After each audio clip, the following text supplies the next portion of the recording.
sont les premières victimes du pétrolier.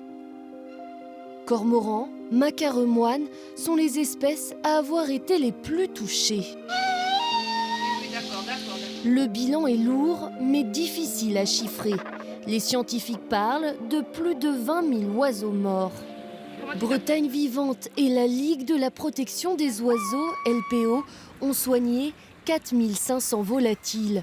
Moins d'une cinquantaine ont été sauvés du désastre.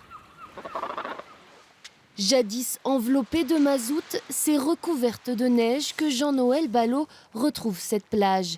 Âgé de 16 ans à l'époque, il aidait au nettoyage du littoral.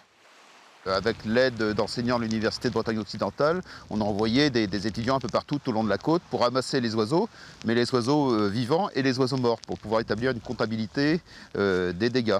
Donc on ramenait ces sacs entiers d'oiseaux morts à Brest, et ensuite on les identifiait, on les notait, on les mesurait. Et donc c'était un travail colossal qui a mobilisé des centaines d'étudiants à l'époque.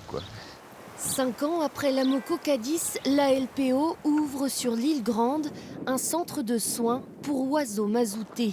Un établissement en partie financé par les dons du public. Voilà. Donc là, nous sommes dans le centre de soins et nous allons passer dans le laboratoire où sont les oiseaux qui se reposent. Ici, c'est quelques dizaines de volatiles qui sont soignés chaque année. Aujourd'hui, on arrive à sauver un peu plus d'oiseaux quand même parce qu'on a quand même progressé dans la technique de soins, surtout au niveau du rinçage.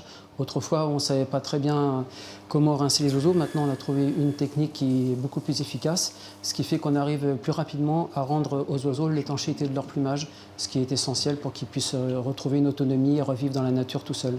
Malgré de belles avancées, le pétrole restera toujours le plus fort. Au centre de l'île Grande, seulement 30% des oiseaux mazoutés arrivent à survivre.